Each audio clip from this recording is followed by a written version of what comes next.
Caldas de Malavella, en una casa soberana, y hoy estrenamos el plato de rumpes migra. Y antes de empezar, quiero dar las gracias al equipazo que hay detrás de esta sesión de hoy, de esta entrevista, a Antares y a Susana por este espacio y sobre todo también a todo el despliegue técnico de Edi y de Cremena. Y también a Jordi Barea por estar siempre ahí.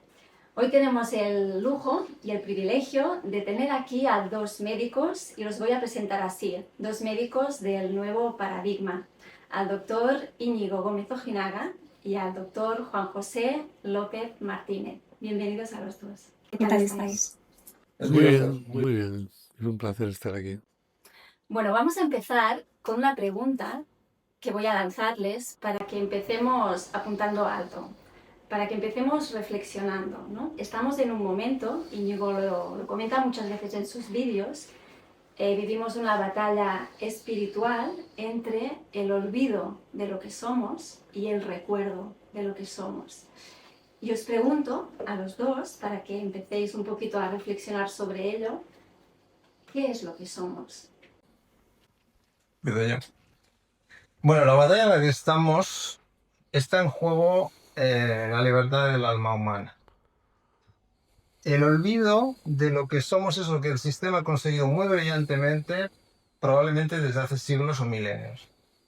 Ahora mismo tal vez no lo podemos saber bien.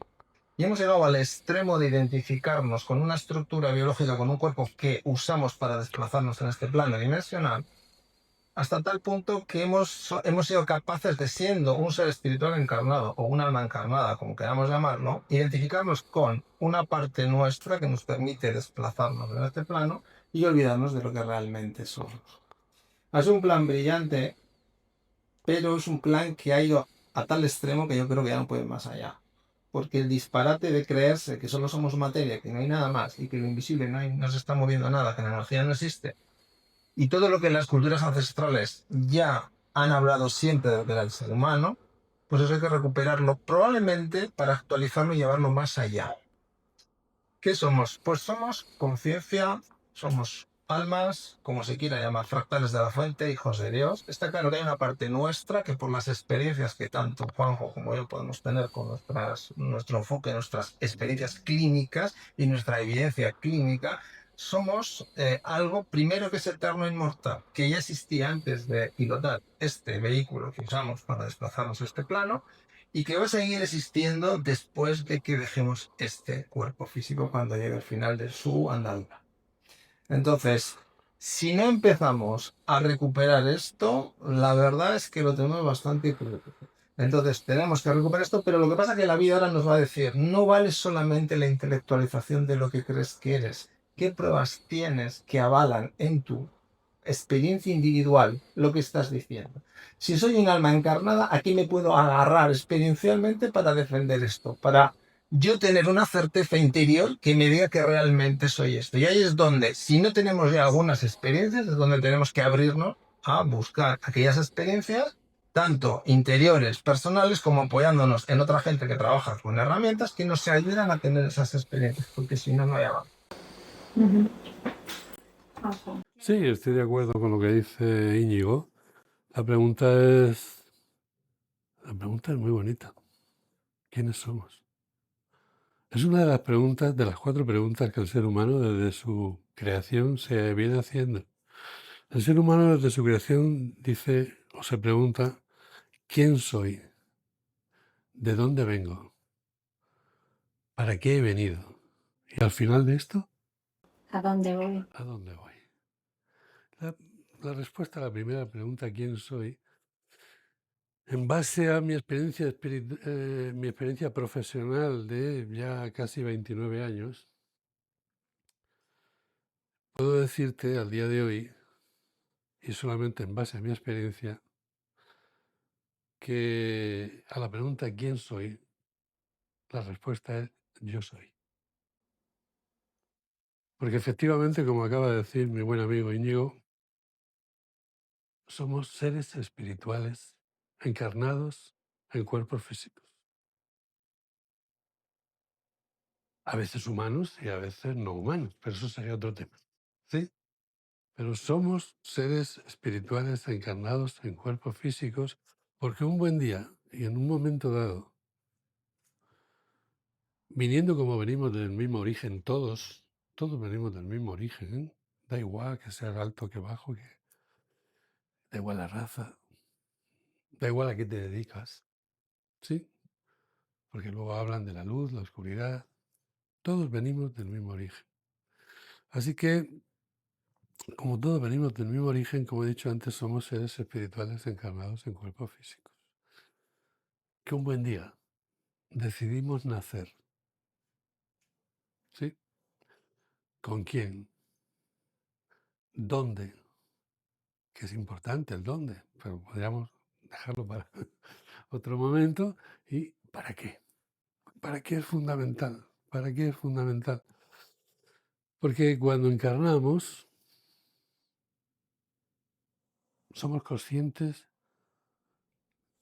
aproximadamente a los 7 años de edad física.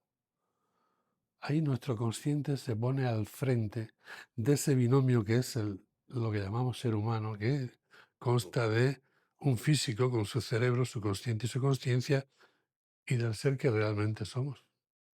Yo te miro a ti, María, y por mucho que te mire, no veo realmente quién eres. Solamente veo el cuerpo que utilizas. Pero yo sé que eres mucho más que el cuerpo. Yo sé que tú estás ahí. ¿Sabes por qué sé que estás ahí? Esto es muy sencillo. Porque mueves el cuerpo. Y tú podrás decir, bueno, qué ocurrencia tuvo Juanjo ahora, ¿no? No. 500 años antes de Cristo, Anaxágoras, sí, aquel filósofo presocrático, fundamentaba todo lo que decía en lo siguiente: el alma le da vida al cuerpo físico. O sea que esto no es una ocurrencia mía de ahora, ni es una moda, ni... No, no. Esto viene desde que el ser humano busca su origen, de quién soy. ¿Vale? Ujú. Es evidente que no somos solo este cuerpo físico, que hay otros cuerpos en nuestra estructura completa, en nuestra estructura energética. Em, Hay una autora que seguramente conocéis, porque también era doctora, era Elizabeth Kubler-Ross, que tiene muchos libros escritos sobre el tema de la muerte. Y en uno de ellos ella explica, no sé si estáis de acuerdo cómo lo expresa, pero ella comenta que la muerte es trasladarse a una casa más bella, igual que la oruga se transforma en una mariposa, ¿no? En este proceso de transformación, ella describe un poco este viaje, ¿no?, del alma. Para vosotros, ¿qué representa la muerte? ¿Qué es la muerte? La muerte es un proceso. Es un proceso en el cual tendríamos que juntarlo con el nacimiento, que es otro proceso. En el nacimiento el alma, digamos, encarna y en la muerte el alma desencarna. Es decir, entre el nacimiento y la muerte, nuestra alma se prolonga a través de una estructura energético-biológica que nos permite desplazarnos y tener experiencias en un plano dimensional concreto. Todas esas experiencias son recogidas y en el momento de la muerte, todas esas experiencias nos las llevamos como alma. La muerte es un proceso que desgraciadamente en estos momentos la mayoría de la gente con ese trabajo tan brillantemente hecho desde la oscuridad, la mayoría de la gente la ha metido debajo de la alfombra y se ha dejado de ver de una manera natural. Con lo cual hay un miedo a la muerte que está metido en nuestra estructura mental, en nuestra estructura de pensamiento de este vehículo que usamos, de este cuerpo que usamos, y que está muy bien y bombardeada durante mañana, tarde y noche con una ingeniería social también muy bien diseñada para que tú mantengas ese miedo a la muerte y de una manera que no te das cuenta, no quieras hablar de ella, no quieras plantearte cosas, no quieras acceder a un montón de conocimientos sobre el proceso de muerte que hoy en día ya tenemos. Hay muchísima bibliografía en este momento sobre terapia regresiva, que tenemos al otro Juan López Martínez, experiencias cercanas a la muerte, y quizás menos estudiado porque hay todavía un problema con el sistema médico oficial hoy en día que dificulta sacar toda la información de los pacientes premuertos, de los pacientes que están moribundos, del paciente que está a punto de hacer el tránsito, a punto de... Porque ese paciente te da muchísima información. Información que es la misma del paciente moribundo, del paciente que tiene una experiencia cercana a la muerte y del paciente que en terapia regresiva, como bien explica Juanjo, accede a la muerte. Entonces, todos te cuentan lo mismo independientemente de su raza, religión, nivel cultural, nivel social. Es imposible que todo el mundo alucine lo mismo. Ya tenemos ahí un gran bagaje para por lo menos afrontar con condiciones el poder deshacer ese programa de miedo infundado, pero potentísimo, a hablar de la muerte, a pensar en ella y a estar continuamente asustados sobre ella. Es el momento en que tenemos que sacarla debajo de la alfombra, mirarla a la cara y entender que es un proceso, primero, natural. Y como toda la vida, si es un proceso natural, no puede ser tan cruel ni tan devastador. Tiene que ser algo más sencillo, algo que hay que vivir con naturalidad. Y lo más importante de todo es que cuando uno, por las experiencias que tiene y por las que busca, empieza a darse cuenta que deja de tener miedo a la muerte, es cuando realmente quitas el miedo a la vida. Y empiezas a vivir sin miedo. Eso es ahora mismo lo más importante que debemos plantear con respecto a la muerte, según mi opinión. Hablar de ella, afrontarla, sacar toda la información, buscar, leer, plantearse, reflexionarse, porque es algo natural y tenemos que recuperar la naturalidad de hablar con ello. Antiguamente la gente se enfrentaba a la muerte de una manera más natural y había procesos en los que cuando un paciente moribundo en un pueblo te estaba diciendo, bueno, parece que ya le queda poco, porque ya empieza a ver a sus padres, a gente que había fallecido, que había ido por delante de él. Entonces, todas las cosas hay que recuperar, porque esas hasta hace 4 días se estaban dando en nuestra sociedad. Hasta hace 4 días hemos tenido consejos de ancianos que estaban sanos y lúcidos y llegaban al momento del tránsito de la muerte en un estado de salud también muchísimo mejor del que estamos ahora con tanta ciencia que nos venden, que hemos desarrollado, que va todo de la mano. Entonces, la muerte, primero, hay que desmitificarla desde donde han querido que pensemos en ella. Y tenemos que recuperar el enfoque que como seres humanos hemos tenido sobre ella desde la más antigua historia donde podamos llegar. Y un poquito yo es lo que veo sobre la muerte ahora mismo. Bueno, la muerte, preguntas. A mí me alegra mucho oírte preguntar esto. Porque me rejuvenece. Sí, porque hace 30 años yo me hice esa pregunta como médico. Porque como médico me interesaba saber en realidad la muerte qué es. Que claro, si la muerte, como a mí me enseñaron a lo largo de la carrera, es te mueres y se acabó y desapareces, pues mi actitud ante la muerte es de una manera.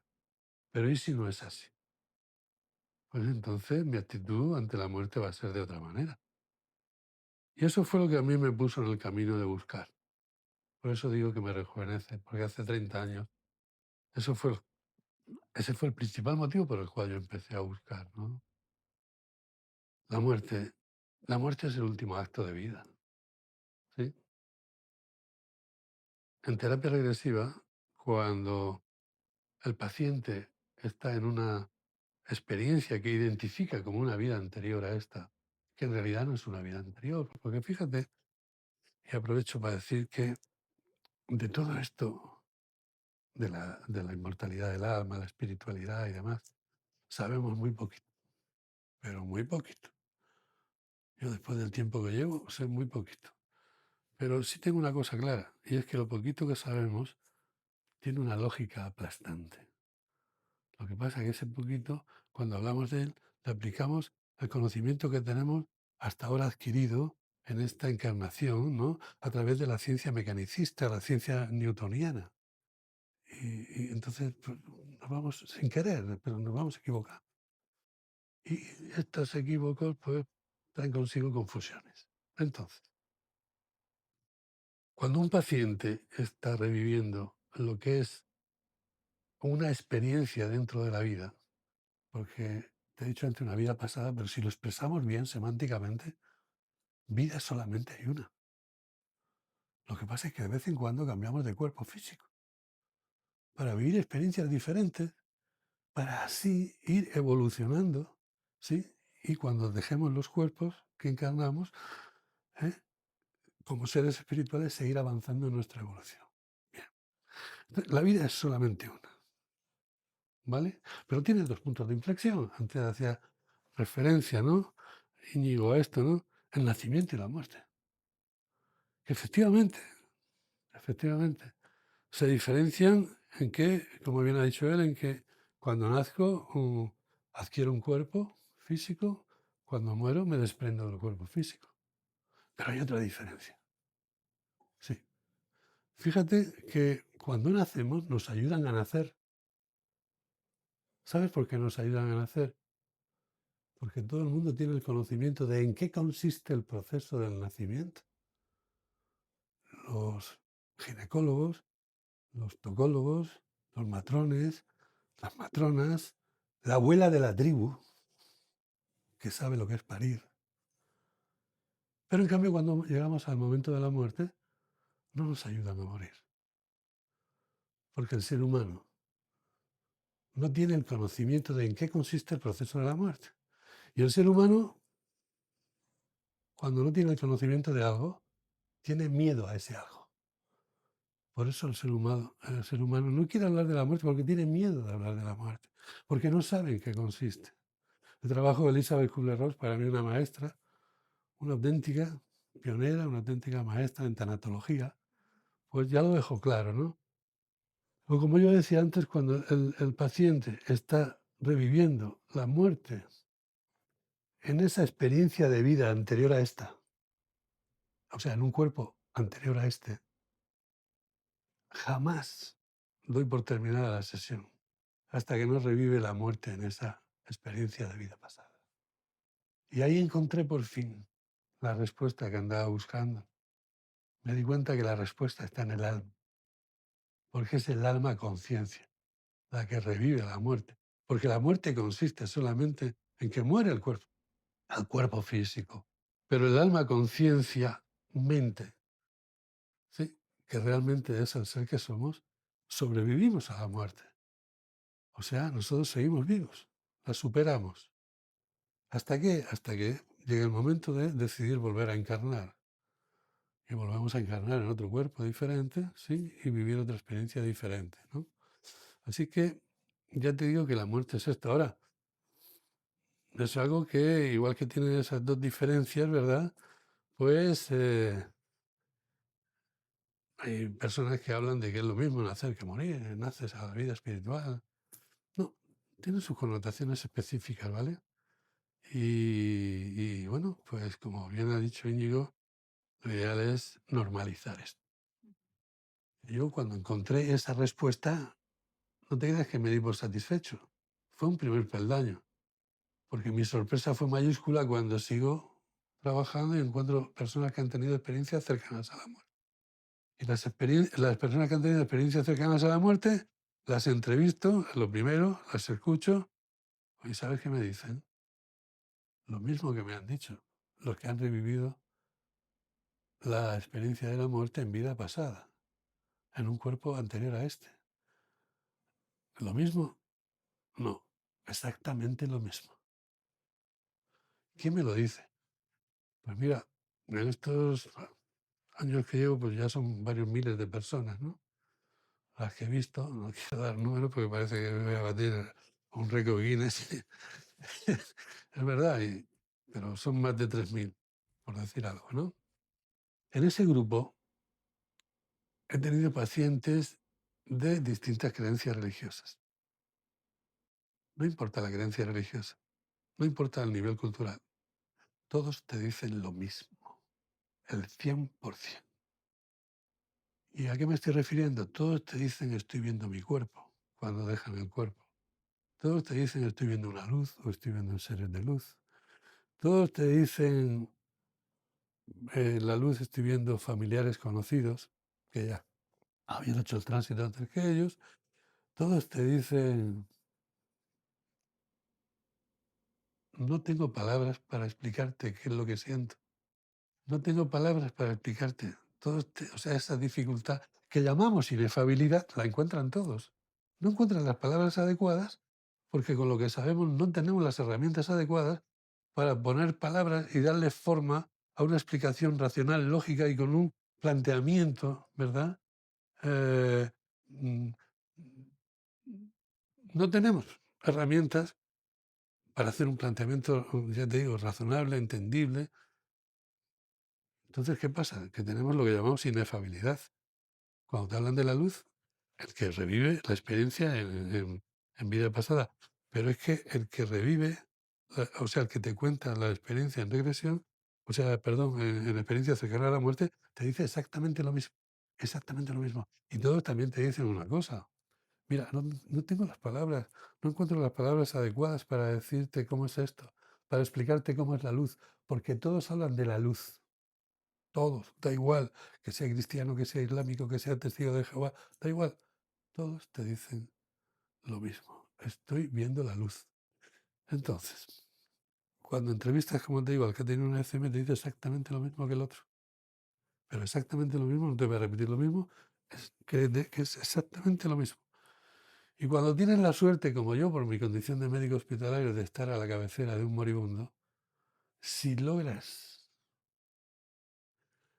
que él te sienta como el interlocutor válido, al que le puede contar esto, te lo va a contar. ¿Y sabes qué te dice? Exactamente lo mismo. Entonces, no puede ser que haya tanta gente loca. No. ¿No? Y en tu caso, además, tú has vivido una experiencia cercana a la muerte, ¿no? Con lo Sí. cual también puedes contrastar esta información porque lo has experimentado. Efectivamente, esa experiencia cercana a la muerte fue un regalo del universo. En el año 17, cuando yo ya llevaba 20 años con esto, y ya había llegado a la conclusión de diferenciar lo que es el consciente y la conciencia con eso, que tiene fecha de caducidad, porque se va cuando muere el cuerpo se va, con el alma conciencia-mente, ¿sí? Digo que fue un regalo del universo, mi experiencia cercana a la muerte, porque en ella tuve la ocasión de contrastar y diferenciar perfectamente entre consciencia y conciencia y ver la gran diferencia que hay entre las dos. La conciencia se mueve a una velocidad increíble. La conciencia no tiene límites. La conciencia con ese sí, pero la conciencia sin ese, que es el alma, conciencia, el ser que realmente somos, no tiene límite. ¿Sí? Y yo ahora, contar ahora la ECM en otra ocasión, si quieres, te la cuento, ¿no? Porque se lleva un poquito de tiempo, ¿no? Pero esa fue el gran regalo. Me dijeron, toma, ahora lo puedes revivir. Y lo puedes revivir perfectamente. De esa experiencia no hace falta que ahora nos la No, describas, lo haremos en otra ocasión, pero sí que me gustaría que de esa experiencia que viviste Sí. nos dijeras cuál fue para ti la lección más importante que tú extraíste de esa Fueron dos. experiencia. La primera es diferenciar totalmente y con claridad meridiana lo que es la conciencia de lo que es la conciencia, que insisto, que es el alma conciencia del ser que realmente somos. Ya está. Esa fue la primera. Y la segunda fue darme cuenta que cuando alguien querido hace el tránsito de la muerte, nosotros los que nos quedamos aquí, ¿verdad? Pues lo sentimos, entramos en la fase de duelo, pues hay algo que está bien claro, y es que ellos sienten lo que nosotros sentimos, así como suena. Ellos sienten lo que nosotros sentimos. Puede ser que estén en la luz, puede ser que estén en la luz, pero digo yo que no será lo mismo estar en la luz sintiendo mi sufrimiento que sintiendo mi felicidad. Esto es difícil de entender, pero a mí me lo enseñaron un grupo de padres que han perdido hijos. Me enseñaron esto. Por eso se refleja en mi tercer libro, que es monográfico sobre estos casos, ¿no? cuando, al paso de unos años, yo trabajando con ellos, pues quisieron revivir en regresión la experiencia de la muerte de su hijo y la gran mayoría de ellos pudieron contactar con sus hijos. Yo pensaba que si ellos contactaban con sus hijos, pues ya se pasaba el duelo, el dolor y todo, ¿no? Y ese era el gran error en el que yo estaba, porque no fue así. Ellos me llegaron a decir, bueno, yo estoy contento de haber podido contactar con mi hijo, de ver que mi hijo está bien, está tranquilo, o incluso ya está en la luz. Dice, pero la pérdida es la pérdida. Por eso te digo que yo al principio también hacía esto, otro error semántico al principio. Yo decía al principio, hace muchos años, la muerte no existe. No, no es correcto esto. La muerte existe, porque hay una pérdida material, hay una ausencia material, y eso provoca un duelo. Y por ahí tienes que pasar a superar las 6 fases de duelo que yo pude aprender, que me enseñaron estos padres, ¿no? Las 6 fases del duelo. La más fuerte es la segunda, que es la fase del porqué, ¿no? El porqué te tiene ahí en la parálisis del análisis. Y, y luego está la penúltima fase, que es la de el para qué. Claro, es que esto, imagínate unos padres que acaban de perder un hijo, que tú vayas y le digas, no, mira, tienes que pensar en para qué ha estado tu hijo. ¿Para qué sirve la muerte de mi hijo? ¿Qué me estás contando? Mira, María, aunque tengo muy claro que la muerte no es el final, tan claro que ya no creo en eso, porque no necesito creer, ya sé que la muerte no es el final, ¿vale? Y que mis palabras, pues bueno, pues no le siente mal a nadie, ¿no? O sea, es mi experiencia profesional y ya está.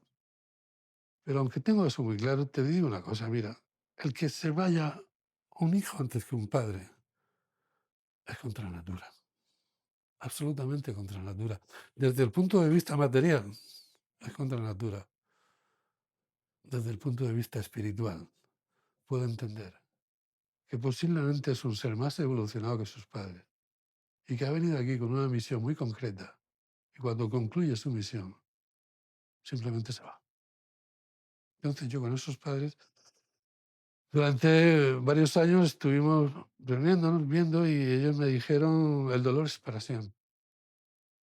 Pero ¿cuál fue mi sorpresa? Pues 3 meses antes de publicar el libro, bueno, de llevarlo a la editorial, me reúno con ellos y digo, bueno, entonces concluimos que el dolor es para siempre, ¿no? Un poco más, eh, más liviano y tal, pero es para siempre, ¿no? Y para mi sorpresa, uno de esos padres, ya llevaba como 10 años con esto, él, uno de esos padres que, resumiéndolo muy rápido, te puedo decir que es un ser humano que para mí es excepcional, es un gran amigo mío en estos momentos, desde hace tiempo. Y este hombre perdió a su mujer por un cáncer y se quedó con 2 niñas. Y a los 6 años la pequeña también se le fue con un cáncer. Podemos decir su nombre, ¿no? Porque yo también lo adoro, aunque no lo conozco, pero como me he leído tu libro y Sí, sigo a vuestro lado, sí, es el caso de Valentín Lara. sí, sí. Impresionante. Es uno de los testimonios de tu libro que impresionan y llegan al alma, porque lo que vivió ese ser, y además ves muy bien la transformación y la evolución. Sí, Valentín Lara, a raíz de tocar, o sea, de pasar por terapia regresiva, él se le abrió otro mundo, se le abrió una esperanza y desde ahí él es, como decía antes Íñigo, ¿no? Estas terapias te pueden ayudar, son las muletas para que... Y él utilizó muy bien esta muleta y después es el trabajo que él ha desarrollado personalmente, estudiando, experimentando y demás.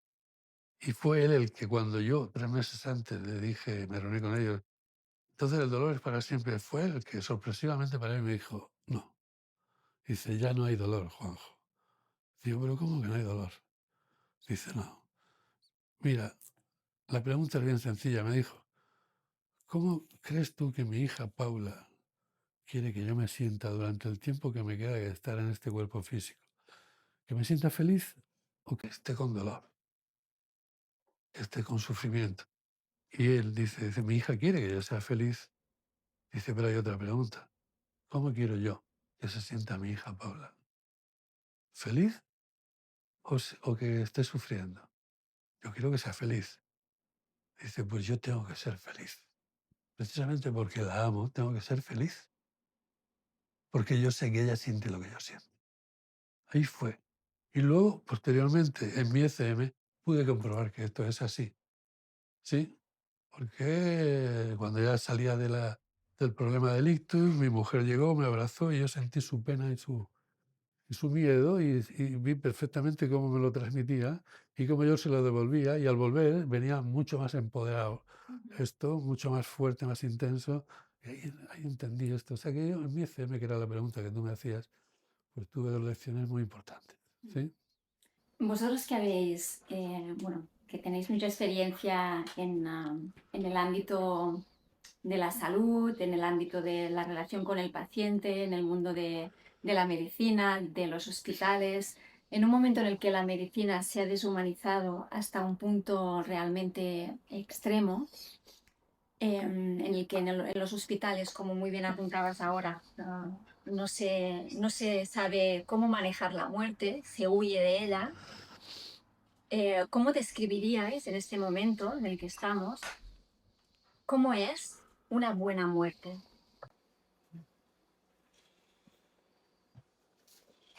Buena pregunta. Pues una buena muerte debería ser, a mi modo de ver y por la experiencia por lo menos que yo tengo. Hace poco he tenido una experiencia personal de una paciente oncológica que la tuve en consulta y que en sus últimos momentos fui a verla a su domicilio y tuve la grandísima satisfacción de poder tener una experiencia de poder hablar con una persona que le quedaban pocos días de vida y poder hablar de todo lo que estamos hablando. Ujú. Y ella estaba con una tranquilidad importante, sabiendo que se le acerca el momento. Incluso en un momento determinado, ella que estaba con su medicación para el dolor, pero estaba consciente, estaba caléctica, estaba ya muy apagada, pero tenía todavía vitalidad para moverse y hablar. Pues poder hablar con una paciente que está ahí a punto de hacer el tránsito, incluso que te confiesa que no es que lo esté deseando, pero está como casi hay un trasfondo de decir, bueno, a ver, ¿no? Con la emoción de decir, "No, me viene el tránsito, ¿no?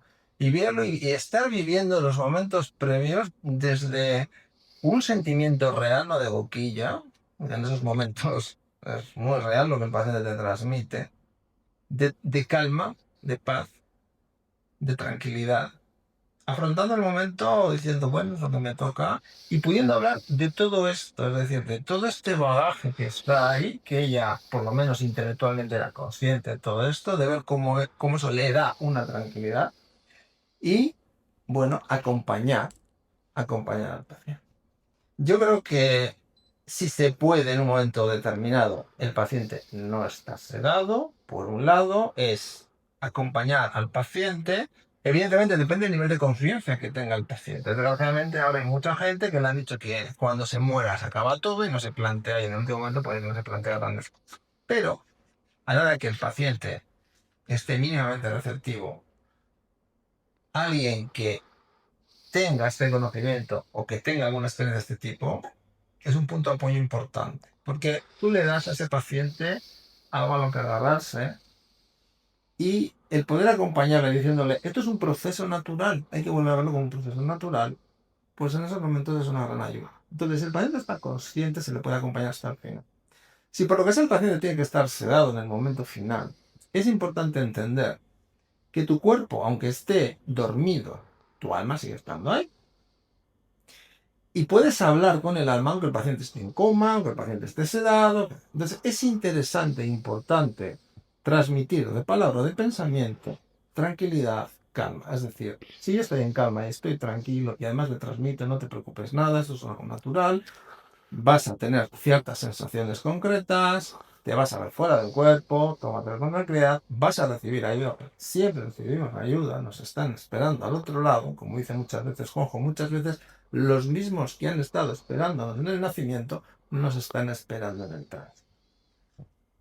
los mismos. Solo que en el nacimiento estaban encarnados y en el momento que nosotros damos el tratamiento están desencarnados, no están allí. Y es lo que te ha dicho tantas y tantas gentes en el último momento cuando no se había desnaturalizado esto, de que empezabas, se te abría la percepción y empezabas a ver cosas que no veías en vigilia hasta que llegas a esos días previos al tránsito y dices, he soñado con ellos, me han llevado a sitios donde voy a ir, o en vigilia, cuando estás despierto, dices, es que estoy viendo cosas que estoy viendo ahí, me ha venido mi tío, mi abuela, mi padre a saludar, Claro.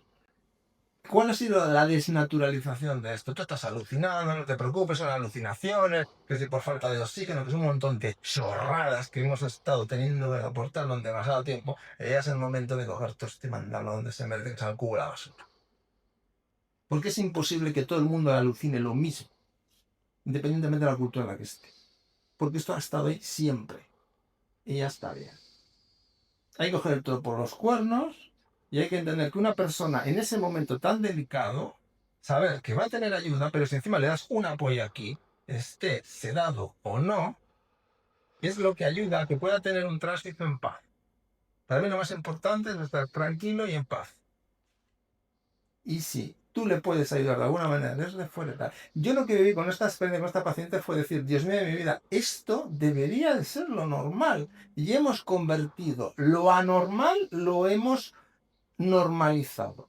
Lo que hemos convertido enfoques antinaturales en enfoques normalizados.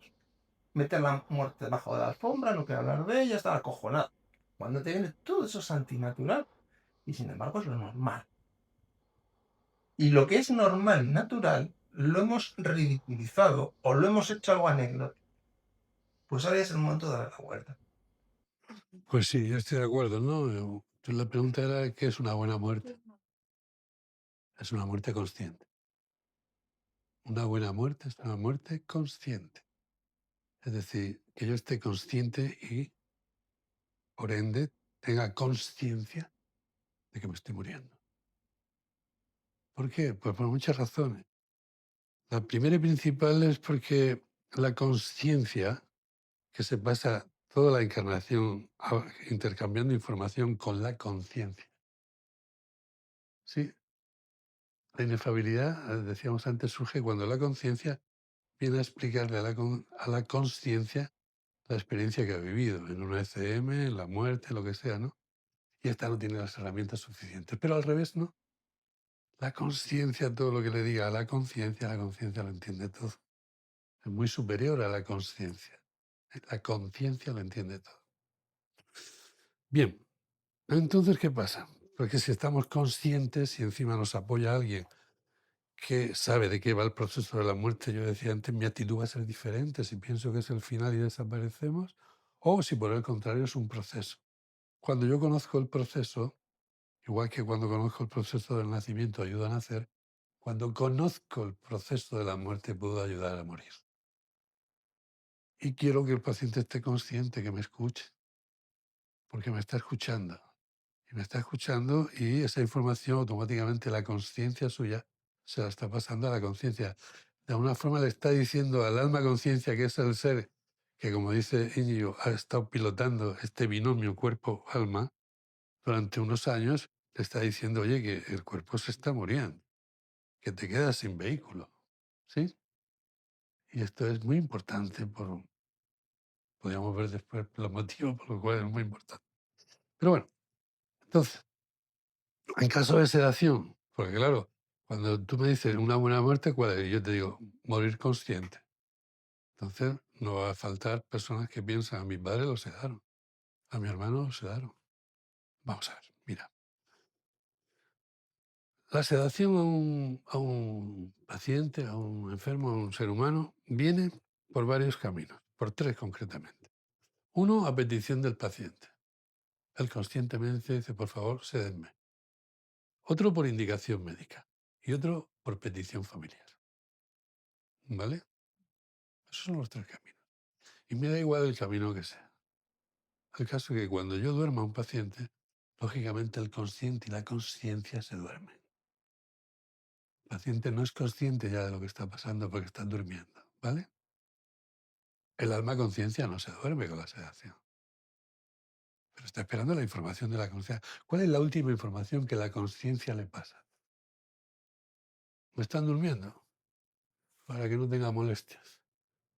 La información que tiene el alma conciencia, bueno, mi cuerpo lo están durmiendo. ¿Sí? Entonces, si yo, médico, sedo a un paciente, tengo que ser consecuente con lo que hago. ¿Y a qué me estoy refiriendo? Me estoy refiriendo a que si lo duermo sé que no es consciente ni tiene conciencia. A partir de ahí, profesionales y familiares tenemos que hacer el papel de la conciencia que hemos dormido. Y tenemos que contarle a ese alma conciencia que nos está escuchando todo lo que está pasando. Hasta que llega el momento final que dice, mira, tu cuerpo, papá, ya prácticamente no respira, está a punto de morir. Oye, mira, tu cuerpo se acaba de morir en este momento, ya no tienes cuerpo físico. Para que esta información la tenga al día. ¿Sí? Y así el alma conciencia se dé cuenta que ya no tiene cuerpo físico. Con lo cual es el momento de buscar el camino de vuelta a la luz. Aunque ese sería otro tema porque son muchos los factores que a veces impiden que vayamos directamente a la luz. Pero esto es importante, ¿no? ¿Por qué es importante? Claro, pues tú te estás preguntando, ¿esto por qué es importante? Mira, para estar en regresión, el ser humano, o sea, podemos estar en regresión gracias a una capacidad natural que tenemos todos los seres humanos. Esa capacidad natural que tenemos todos los seres humanos es la de estar en estado expandido de conciencia. Cuando estamos en estado expandido de conciencia, o mejor dicho, podemos activar el estado expandido de conciencia cuando yo, como ser humano, contacto con una emoción, con una sensación o con un síntoma cuyo origen desconozco. Y la medicina alopática busca el origen orgánico de lo que me pasa y me dice que no hay origen. Con lo cual me dice lo tuyo posiblemente sea psicosomático. Entonces, cuando yo contacto con esa emoción, sensación o síntoma cuyo origen desconozco, automáticamente ya estoy en estado expandido de conciencia. El estado expandido de conciencia es algo espontáneo. Entonces, cuando un ser humano está en regresión, está en estado expandido de conciencia, siempre. Cuando un ser humano está en estado expandido de conciencia, siempre está en regresión. No. Puede estar en regresión, puede estar viviendo una ECM, una experiencia cercana a la muerte. Porque ¿quién cuenta la experiencia cercana a la muerte? Por ejemplo, del doctor Evan Alexander, que estuvo 7 días en coma. La cuenta su alma conciencia, es la que viene contándolo. ¿Sí? O estamos en estado expandido de conciencia también, oye, cuando estamos muriendo, cuando estamos en el lecho de muerte. Estamos en estado expandido de conciencia también cuando estamos en regresión. Y vamos a contactar con nuestra esencia, con el alma conciencia, que realmente somos. Y cuando estamos en estado expandido de conciencia, podemos contactar con seres que ya han hecho el tránsito, como esos padres que yo hablaba antes que contactaron con sus hijos. ¿Sí? Pero bueno, también hay quien contacta con su papá, con su marido, con su pareja. ¿Vale? De acuerdo. Bien, pues, ¿qué pasa si mi abuelo murió y lo sedaron y no se dio cuenta que murió? Porque si te sedan y nadie te lo cuenta, tú no te das cuenta. Entonces, por ejemplo, si abuela pluma, el primer paciente que me viene a la cabeza, pues fue un paciente que tuve que su abuelo había fallecido hacía 20 años. Yo no sé por qué.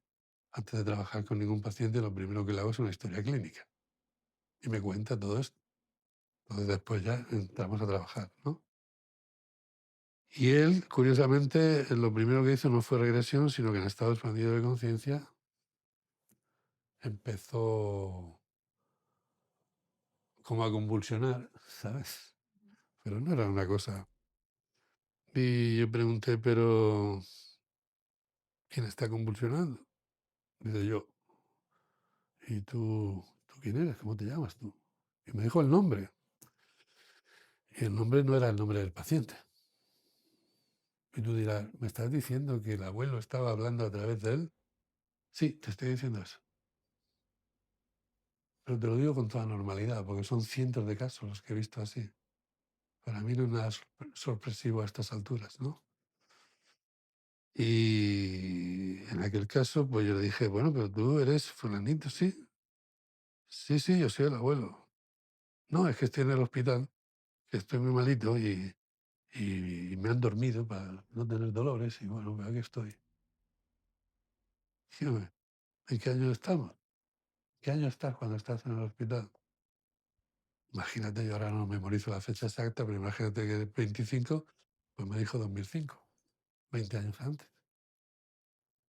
Digo, no, mira, no sé si estamos en el año tal, el actual. No puede ser, digo, sí. Pero ¿cómo es posible? Le expliqué. La última noticia que tenía en su lecho de muerte es que duerme en mi cuerpo. ¿Qué pasa con esto? Nosotros decimos, bueno, me está contando que está 25 años ahí. Sí, pero ¿qué son 25 años para un ser desencarnado? Esto, estos son 25 años. Porque para el ser desencarnado no hay tiempo-espacio. No hay tiempo-espacio. Esto es lo que hay que entender para entender esto. Donde nosotros vemos 25 años, ellos ven un chasquido de dedos. Para él todavía estaba ahí, muriendo en el hospital. Pero no tenía conciencia de que hace 20 años perdió el cuerpo. Y estaba aquí enredado, estaba aquí perdido, estaba pegado a su nieto. Entonces, bueno, pues a partir de ahí, cuando él toma conciencia de esto, pues sencillamente se fue a la luz y dejó a su nieto en paz, ¿no? Porque además estaba a gusto con su nieto, estaba ahí y decía, yo estoy aquí para cuidarlo, hasta que entiende que tiene que ir a la luz primero, recuperar su energía, reencontrarse con el ser de luz que realmente es y a partir de ahí, ahora sí que le vas a poder ayudar a tu nieto. Porque esa es otra cosa, ¿no? Personas en casos similares que a veces se echan a llorar cuando ven que su papá o quien sea va a ir a la luz, porque dicen, es que si se va me quedo solo, me quedo sola, lo pierdo. No, no lo pierdes. Pues no sé por qué todas las personas tienen la idea de que la luz está ahí arriba. La luz es un campo vibratorio diferente al que estamos y puede estar aquí al lado nuestro. Simplemente es una vibración diferente. ¿Sí? Eso es lo primero. Y lo segundo, que una vez que él está en la luz y se recupera, no solamente no lo pierdes, sino que lo ganas. Porque entonces va a volver. No te va a parasitar. Entendiendo por parasitación que se nos pegan en el campo vibratorio. ¿Sí? Esto es lo que en algunas culturas se llama posesión, ¿no? Pero que nadie entienda que posesión es que alguien se te mete dentro, no, se te impregna en tu campo vibratorio y desde ahí te controla, en tu pensamiento y en tu voluntad. Pero bueno, este es otro tema. Esas almas ya han llegado a ese plano de luz, Sí. se establece una comunicación con este plano desde un lugar mucho más, digamos, amoroso, ¿no? Desde un plano en el que Sí. puede haber una comunicación como más, más amorosa, no sé En cómo la luz describir. lo que impera, y eso antes se me pasó decírtelo, cuando te dije que todos me dicen lo mismo de la muerte, de la luz, cuando yo les insisto, porque yo les insisto muchas veces, yo sé que me pongo pesado muchas veces, oye, ¿cómo es la luz? Explícame esto de la luz. Y es que no encuentro las palabras, Juanjo, y yo, venga, venga, venga, tómate el tiempo que quieras, venga. Y dice, mira, no encuentro las palabras. Como diciendo, ya me está tocando las narices. Pero sí te puedo asegurar una cosa, y esto me lo dicen al 100%, ¿eh? Aquí donde estoy, siento un amor y una paz como jamás había sentido. Y eso te lo dicen absolutamente todos. Entonces, cuando ese ser va a la luz y recupera, lo más grande es que recupera su energía, recupera su fuerza y sobre todo se reencuentra con el ser de luz que realmente es, ¿sabes? Porque en realidad, bueno, pues esto es así, ¿no? Y podemos estar en la luz y podemos estar por aquí también, eso es otro tema. Pero bueno, el caso es que se reencuentra y entonces viene y ya no se pone a tu lado. Y si te hace falta energía, pues te va a mandar la energía que tú necesites. Porque cuando te está parasitando, él necesita energía. ¿Y qué energía te piensas tú que consume? Pues la tuya. Entonces, cuando dices, no, si yo estoy cuidando aquí Digo, sí, sí, yo sé que tú estás cuidando de tu hija, pero estás consumiendo su energía. Porque cuando hablas con ellos a través del paciente, es una gozada. O sea, la muerte no cambia nada. Es decir, si somos de una manera de ser la que sea, mueres y sigues siendo de la misma manera de ser hasta que no llegues a la luz. En la luz ya la cosa cambia. Ya te reencuentras contigo. Pero aquí hay un bardo, ¿verdad? De personas, de seres que ya no tienen cuerpo físico, pero siguen siendo igual que eran cuando tenían cuerpo físico. Si era bueno, era bueno. Si no era tan bueno, no era tan bueno. Entonces, tú te imaginas la que puede liar uno que no sea tan bueno, invisible, pues la puede liar gorda.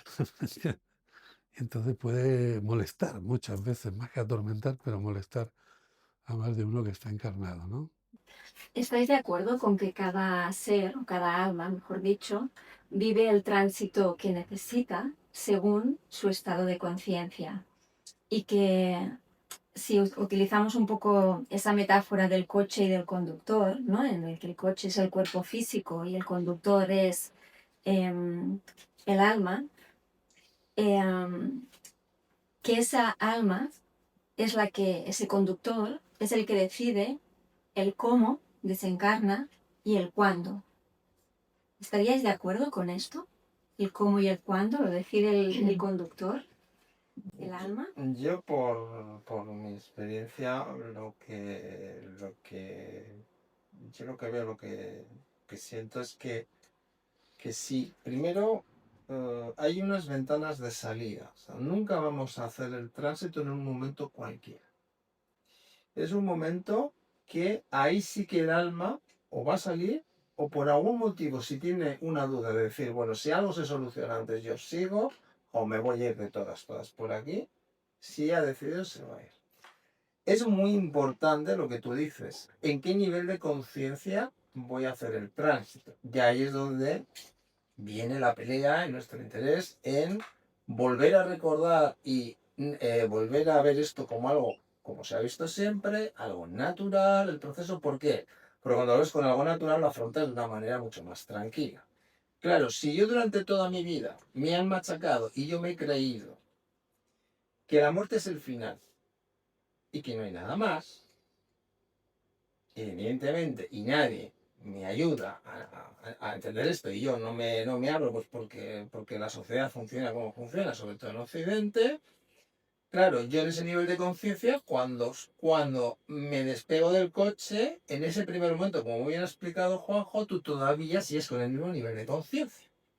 Claro, si tu cuerpo fallece, pero tú te sigues viendo vivo, aunque siempre haya una ayuda pendiente, en ese momento no la pillas.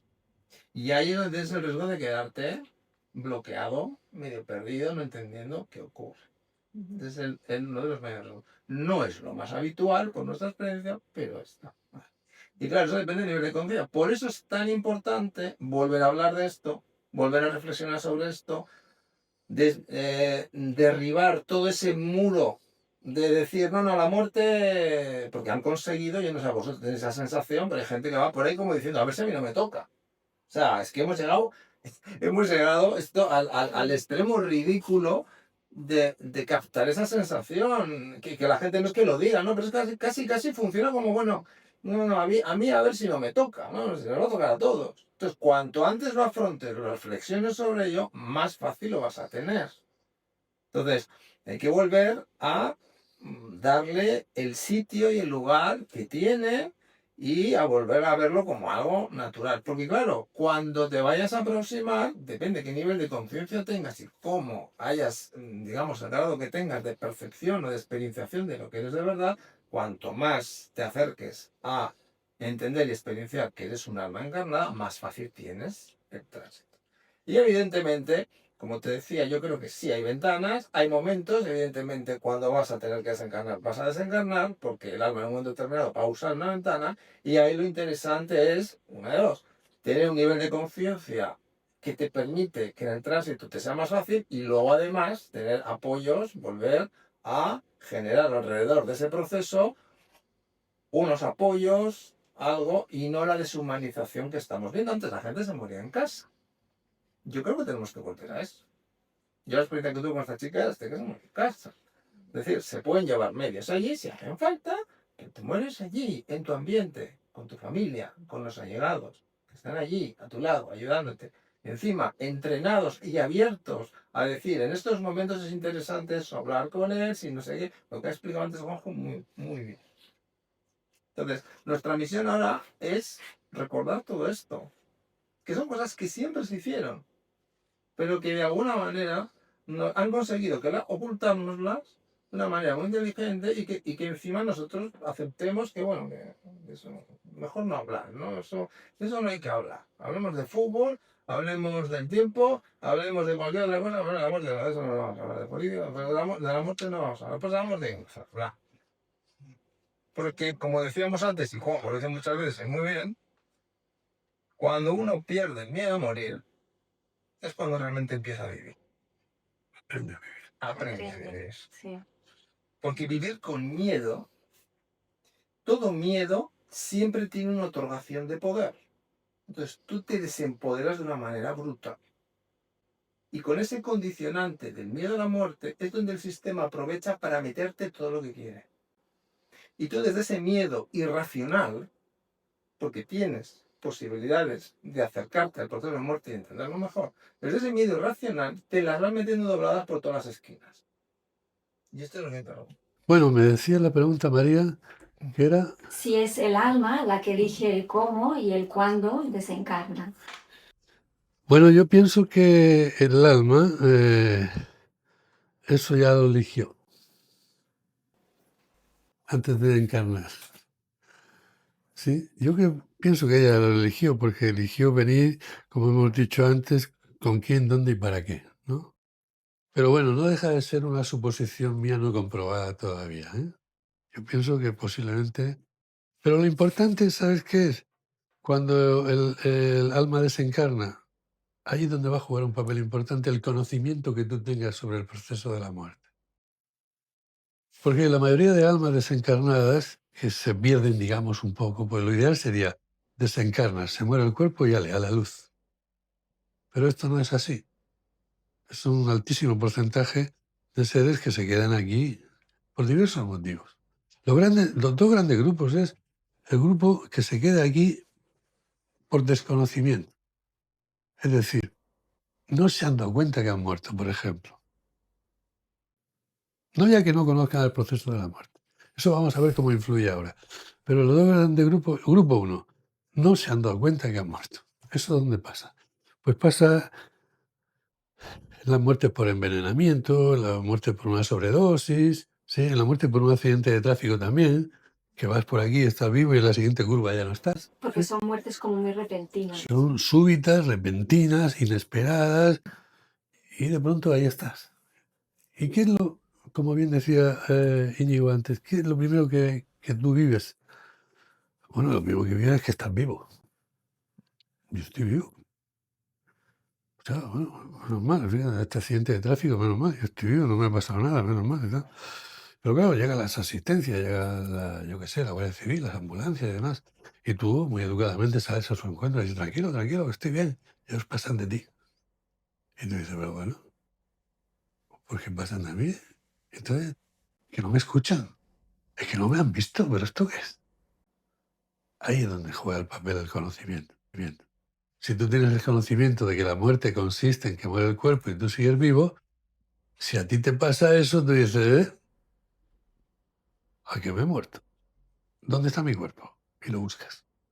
Y cuando lo buscas es la prueba fehaciente de que ya te... Porque lo ves muerto tu cuerpo. ¿Sí? Y otro grande grupo, esto a grandes rasgos, claro, el otro gran grupo es que sí se han dado cuenta que han muerto, pero están aquí. No terminan de irse a la luz. Para ellos hay cosas preferentes antes de ir a la luz. Porque están aquí, por ejemplo, ¿qué te voy a decir yo? Porque soy escritor y yo quiero seguir escribiendo libros. Porque resulta que yo quiero seguir sintiendo los efectos de la droga. Yo me estaba drogando. Sí, me he dado cuenta que he muerto, pero es que yo quiero seguir pintando. Es que yo quiero seguir, yo qué sé, yo quiero seguir haciendo la actividad que hacía. Para lo cual me pego a quién, a un ser humano encarnado que hace la actividad que yo hacía. Si soy escritor, me pego aquí al campo vibratorio de alguien que está escribiendo. De pronto, la obra de este escritor novel, ¡bum!, da un vuelco, porque el otro era un gran escritor, ¿no? Y mejora mucho su obra, ¿no? O el pintor, o yo qué sé, ¿sí? Porque se quedan aquí. El drogadicto igual se queda aquí porque quiere seguir sintiendo las sensaciones del físico que el físico siente cuando la droga actúa en él. Y entonces estoy aquí con este ser que todavía tiene cuerpo físico. Al instalarme en su campo vibratorio estoy sintiendo perfectamente los efluvios, las sensaciones de ese cuerpo físico que yo sentía en el cuerpo que yo tenía, pero ahora lo sigo sintiendo. O sea, no me puedo ir a la luz porque acabo de ampliar la empresa y mis hijos no van a saber llevarla. Me tengo que quedar aquí. ¿Te das cuenta? Claro. Podríamos decir, para sintetizarlo, Sí, sí. que es, digamos que esa alma que ha desencarnado Sí. se queda como atrapada en el tránsito por un tema de apegos y deseos. Esa es la palabra correcta. Sí. Los apegos y los deseos nos tienen aquí pillados. Y luego hay otra versión de esto y es cuando nosotros no los dejamos marchar. Por favor, papá, no me dejes solo. Por favor, abuelito, no te vayas, quédate conmigo. ¿Tú qué crees que va a hacer el abuelito? Se va a quedar. A mí ahora me viene el caso este del abuelito con una mujer que vi hace muchos años en un taller de fin de semana. Pero muchos años como que la vi en el 2007 o 2008. Y la vi en un taller que hice en un pueblo de Murcia y esta mujer se desplazó desde Madrid al taller. Entonces, ahí había una señora, una mujer de 53 años tenía, pues una mujer pues, con una educación exquisita, una cultura, o sea, y una mujer atractiva además, ¿sabes? O sea que tú la ves y resulta que era soltera. Y yo decía, "No, no, o sea, esta mujer está soltera. Aquí ha pasado algo". Es lo que yo pensé, ¿no? Total, que le tocó por sorteo en el taller y entró a trabajar en regresión y entró en estado expandido de conciencia y contactó con su abuelito. Cuando ella tenía 6 años, su abuelito estaba muriendo en casa, en la cama, y en ese momento entró ella y dijo, abuelito, no te mueras, abuelito, por favor, quédate conmigo. Y eso, ella era consciente de esto. Entonces, debido a eso, el abuelito se quedó con ella. Ella me contó un poco antes de ponerse, ¿no? Antes de entrar en regresión. Me dijo, no, pues yo le pregunté, ¿estás soltera? Sí. Digo, ¿y nunca tuviste ninguna relación? ¿Sabes? Yo sí, tuve 3 relaciones, algunos años, o sea, de varios años cada una, serias, pero no cuajaron. Entonces yo empecé a hablar con el abuelito a través de ella. El abuelito, hola, tal. El abuelito era un tipo genial, súper educado también, con mucha cultura y daba encanto hablar, porque es que son iguales que cuando tenían cuerpo. Y en un momento determinado recuerdo que le dije, vamos a ver, tú estás aquí y dices, yo estoy cuidando a mi nieta. Mi nieta me dijo que la cuide, yo la estoy cuidando, ¿no? Digo, tu nieta ha tenido 3 relaciones sentimentales y tal. Dice, sí. Ya cambió el tono. Dice, sí. Digo, ya. ¿Y a ti te gustaba alguno de los 3? Dice, no, ninguno. Digo, entonces, dice, nada. Yo procuré incordiar para que se separara, para que la dejaran. Digo, muy bien, pues sabes una cosa, que le has fastidiado la vida a tu nieta. ¿Cómo que le has fastidiado la vida a mi nieta? Claro, claro, la experiencia de vida que ella venía a vivir, se la has fastidiado. No la has dejado. Yo no quería hacer eso. Digo, ya lo sé. O sea que el pobre se sintió mal ahí. Digo, mira, lo que tienes que hacer es marchar a la luz. Y desde la luz, cuando ya recuperas tu energía, vuelves y la ayudas y la proteges como yo sé que a ti te gustaría protegerla. De verdad, pero déjala vivir. Y esa fue la historia, ¿no? O sea que son muchos los motivos por los cuales, pero el conocimiento es fundamental. Yo mismo en mi propia ECM, hubo un momento que yo estaba sentado en un sillón y tenía 3 compañeros delante Minutos antes yo tenía disartria por el ictus, tenía disartria, ¿sabes lo que es, no? El lenguaje La que parece que dificultad, la ¿no? Para lengua... hablar. Y cuando ellos estaban ahí, yo los vi muy nerviosos y yo me dirigí a ellos y les dije, oye, estaros tranquilos, tranquilos, que yo de esta salgo. Y yo dije, ya hablo bien, yo me escuché perfectamente, pero ellos no han reaccionado. Se lo repetí por segunda vez. Oye, y vi que no reaccionaban. Entonces, gracias al conocimiento, dije, ostras, le estoy hablando desde el alma. ¿Y mi cuerpo dónde está? Entonces busqué mi cuerpo y mi cuerpo estaba en el mismo sillón a mi lado, a la izquierda. El conocimiento fue el que hizo que yo reaccionara así. Si no, todavía podría estar allí diciendo, oye, por qué no me escuchan? ¿Sabes? O sea que es muy importante. Sí. Y ahora que acabas de explicar esto, hay algo que también quería comentaros, porque lo leí hace poco y me pareció muy interesante en un libro. Básicamente porque yo lo desconocía, seguramente vosotros sí que tenéis este conocimiento. Cuando cuando un alma le ha llegado el momento de desencarnar, esa alma deja el cuerpo físico antes de que se produzca el estertor. ¿Es así? Porque de hecho esto explicaría por qué en una ECM puedes vivir esa experiencia y luego regresar al cuerpo físico, porque aún no se ha producido la muerte real del cuerpo físico. Porque si se hubiese producido, ya no tienes opción de volver, entiendo. No sé si es así o no. ¿Cómo lo veis? Sí, básicamente es así. Es decir, si tú estás en coma, Sí. pero tu cuerpo físico está vivo, es decir, tú como alma puedes desdoblarte las veces que quieras. Estamos probablemente en varios planos dimensionales y de lo que está claro es que nos podemos desdoblar porque muchas veces cuando solucionamos experiencias que están sin integrar, como dice muy bien Juanjo, y esa también es mi experiencia desde otro foco, de otra manera de trabajar con esos patrones energéticos, recuperamos desdoblamientos nuestros que han quedado atrapadas en esas experiencias. Entonces, el alma tiene esa capacidad. Si el cuerpo no ha fallecido, tú estás en el cuerpo y estás fuera. Lo que pasa es que estás más fuera que dentro, estás desde fuera teniendo ese tipo de experiencia. Otra cosa es que cuando vuelvas y despiertes, las puedas recordar, seas capaz de integrar la información que tu alma te trae o con digamos, ese sistema de creencias que están metidos en nuestro cuerpo físico, no podamos recibir esa información, ¿no? Entonces, se me ha olvidado la pregunta exacta que me ha hecho la primera de todas. Si el alma salía antes El del estertor cuerpo final, que sí, se perdón. produjera el... En principio, por lo que parece, eso tiene más experiencia Juanjo que yo, pero yo por las experiencias también que he tenido, en principio lo que parece es que tú ya estás fuera antes del estertor. Es decir, estás fuera en el momento, incluso antes de que ese momento final, normalmente estás fuera.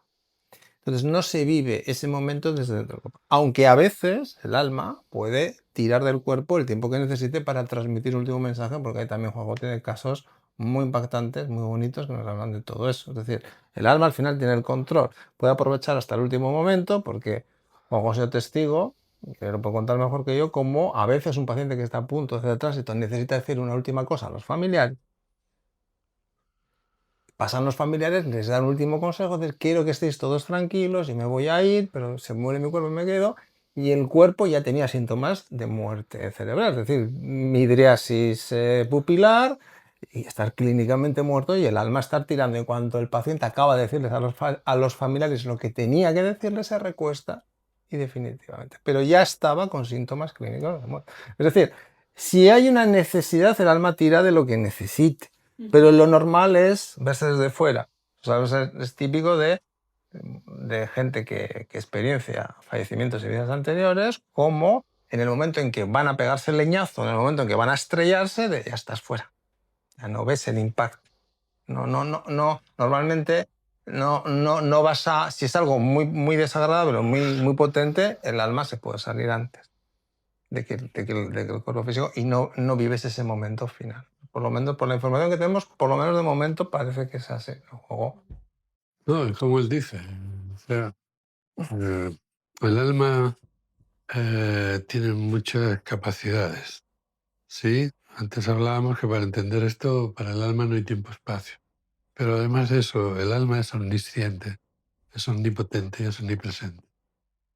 Entonces la omnisciencia es que lo sabe todo. Porque tú soy yo, es el ser que realmente soy. Entonces tú desde el minuto cero sabe todas mis historias, sabe todas mis aventuras en cuerpos diferentes. Lo sabe todo. Sabe qué pasó en el vientre de la madre, lo sabe todo. Pero también es omnipotente. Es decir, que cuando no tiene cuerpo físico, no tiene obstáculos arquitectónicos. Puede atravesar paredes, puede atravesar puertas. Y esto yo lo evidencio en terapia con los pacientes, ¿sí? Cuando están reviviendo según qué tipo de experiencias, que eso en otro momento podemos entrar en el detalle, ¿no? Pero un poquito más largo. Y cómo ellos comprueban su omnipotencia y cómo pueden... Y luego está la omnipresencia. Y la omnipresencia es el desdoblamiento que puedo hacer. Es decir, la omnipresencia me permite desdoblarme. Es decir, mi cuerpo se está muriendo y antes de morirse me salgo.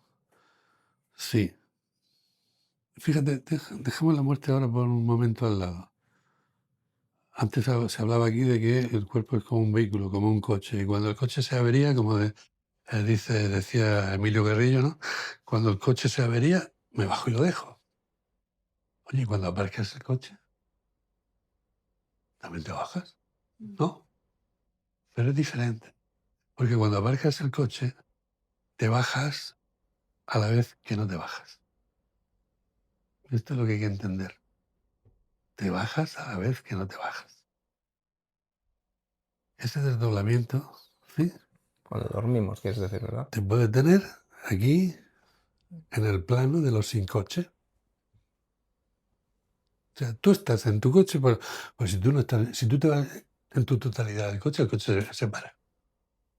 ¿Eh? Porque tú eres el combustible, el conductor, tú lo eres todo. Tú eres la chispa de vida que tiene el cuerpo. Entonces, se queda y controla el cuerpo. Vale. A su vez es capaz de desdoblarse en su totalidad, o sea, en su 100% se desdobla. Es como si yo fuera dos. Uno me quedo y el otro hago la experiencia. Mi cuerpo está durmiendo, mi coche está aparcado y hago esto, ¿no? ¿En qué plano estoy? Estoy en el plano de los sin coche, ¿no? Ahí hay gente sin coche, claro. Unos porque ya no lo tienen y otros porque al igual que tú lo tienen aparcado. Por eso muchas veces el paciente te habla de un sueño lúcido, increíble, donde he visto a mi padre, he dicho, papá, y me ha dicho, tranquilo, estoy bien, no pasa nada. Y lo he abrazado y he sentido el abrazo. ¿Por qué? Porque estamos en igualdad de condiciones. Y siento el abrazo de mi padre. Pero es que estaba también mi hermano, pero mi hermano no está muerto. Pero tiene el coche aparcado también. Y puede coincidir ahí. ¿Te das cuenta de esto? Entonces, trasladándolo al momento de la muerte, ¿te sales antes? Sí, pero si sigue vivo estás. Estás a la vez que te sales. Sí, cuando te sales en la totalidad es cuando la última célula de ese cuerpo deja de funcionar. La última célula ya no tiene vida, entonces ya dejas el coche. ¿Sí? Esto es así. Y en ese momento es cuando te sales. De todas formas, en terapia regresiva tú ves que cuando alguien revive una muerte, por ejemplo, la caída de un precipicio en el siglo, o sea, está reviviendo una muerte en el siglo pasado, que eran muy originales para la muerte muchas veces en esas civilizaciones, y el que se ponía tonto lo tiraban por un precipicio. Pues a mí, yo recuerdo la primera vez que viví esto con un paciente, y yo muy puesto, yo con toda mi teoría recién aprendida y tal. Dice, no, es que me han lanzado a un vacío, a un precipicio. Y yo le digo, ¿y qué estás sintiendo al caer? Dice, yo no siento nada al caer. Digo, ¿cómo? Dice, no. Digo, bueno, ¿y qué sientes cuando te da el porrazo abajo con las rocas que habían allí? O sea, dice, no, no siento nada. Y yo en ese desconcierto, entre comillas, dije, ¿pues tú dónde estás? Dice, yo estoy arriba viendo cómo cae mi cuerpo. Digo, míralo. Ah, que tú estás arriba. Claro, porque al alma no le gusta sufrir. Y tiene la capacidad de salirse antes de. Ojo, él estaba arriba y a la vez estaba conectado con el cuerpo. Porque el cuerpo cuando caía estaba vivo todavía, ¿sabes? Hasta que llega el momento que muere. No sé si muere en el impacto o antes del impacto, del shock que lleva, ¿no? No lo sé esto. Pero esto es así. Incluso tuve un paciente que me contaba que en esta experiencia actual, cuando tenía 16 años, en su pueblo habían hecho un campo de fútbol, iban todos a jugar un partido y en su moto, no te lo pierdas, se subieron 6. Iban 6 en la moto. Yo me imagino la moto, ¿no? Y dice, íbamos ahí, dice, y de pronto viene una curva y había un árbol gordo ahí en la curva, dice, y no había manera de manejar la moto y la moto se iba para el árbol y tal. Dice, yo de pronto lo vi desde fuera. Yo estaba arriba viendo cómo nos dábamos el porrazo con el... O sea, que se salió y no se salió. ¿Entiendes esto? Esa es la capacidad de omnipresencia, que puede estar en lugares diferentes simultáneamente, siendo él. Por eso cuando trabajas con ellos, y te hablan, como te he dicho antes, a través del paciente, cuando va la luz le tienes que preguntar, bueno, vamos a ver, tú que estabas ahí. Esto me lo enseñaron ellos, ¿eh? Sí, sí. Esto que te refiero ahora mismo me lo enseñaron ellos. Yo tenía un problema, sí, que no entendía, porque aplicaba mis conocimientos de ahora a esa realidad y no tenía explicación. Y me refiero a lo siguiente, yo veía un paciente, ¿no? Que, no me acuerdo, un hombre que lo vi y contactó con su padre y su padre pues nada, habló otra vez de él y pum, se fue la luz. Y al mes y pico así me llama y me dice, oye, tú puedes ver a mi madre también. Sí, tiene ya 70 y tantos años. Digo, "Bueno, vale, claro". La trae, pum, y llega la mujer y se pone allí, cierra sus ojos, está en estado expandido de conciencia y de pronto dice, aquí está mi marido. Y yo, pues claro, si hacía un mes y pico que se había ido la luz, yo dije, wow. Yo así sonreía y digo, fíjate, tu marido, ¿no? Y fíjate qué luz tiene. Dice, ¿quién? Este, luz. Venga ya, hombre. Digo, pero ¿cómo que no? Que no, hombre, que no, que este no tiene luz, este va a tener luz. Con la vida que me ha dado este a mí, hombre. Venga, hombre, bueno, se engancharon, se miraron a discutir. Y no estaba en la luz. Y claro, cuando se fue, bueno, antes de irse, por fin, a través de ella también se fue la luz. Pero claro, yo dije, vamos a ver esto cómo es. Si se fue la luz hace un mes y medio, ¿cómo es que ahora no estaba en la luz? Y eso me pasó varios casos, ¿no? No voy a hacer largo esto. Hasta que una noche llegó quien me lo enseñó. Y quien me lo enseñó fue un señor que había fallecido y tenía 5 hijas y la mujer tenía 6 mujeres. O sea, en su casa eran 6 mujeres y él había fallecido hacía por un año y medio, no recuerdo exactamente, pero no mucho tiempo. Y la que vino a la consulta era su hija pequeña, que todavía estaba soltera. Las hermanas ya se habían casado, una vivía en Barcelona, la otra, en fin, estaban repartidas. Ella vivía con su madre. Era un tipo que yo estuve un buen rato con él, porque era un señor que tenía un nivel cultural tremendo, ¿sabes? Hablaba con una paz y una tranquilidad y no estaba en la luz, ¿eh? Era un encanto hablar con él. Y nada, pues ahí estuvimos hablando, además podía razonar con él tranquilamente. Él entendió enseguida que tenía que ir a la luz. Digo, mira, tienes que ir a la luz porque estás consumiendo la energía de tu hija y tal. Ah, lleva razón y tal. ¿Y qué hay que hacer para ir a la luz? Ah, si tú me lo permites, yo te ayudo. En fin, ya le expliqué cómo se hacía y recuerdo el momento que ve la luz. Y en ese momento, gracias a Dios que yo hice un comentario, porque yo a veces con ellos hasta gasto bromas desde el mayor de los respetos, porque en el otro lado la gente sonríe, ahí no hay nadie enfadado en el otro lado. Todos son sonrientes y todos están felices y hay mucha paz y mucho amor y nadie te juzga. Bueno, es una pasada aquello. Lo que pasa es que no nos acordamos, pero... Entonces le dije, cuando ya se iba la luz, digo, escucha, hay una cosa clara, ¿eh? Esta hija tuya, no me acuerdo del nombre, no sé, en fin, Laura, lo que fuera, digo, tu hija Laura es tu ojito derecho, ¿eh? Y dice, no, además sonriendo él también, dice, no, ¿por qué me dices eso?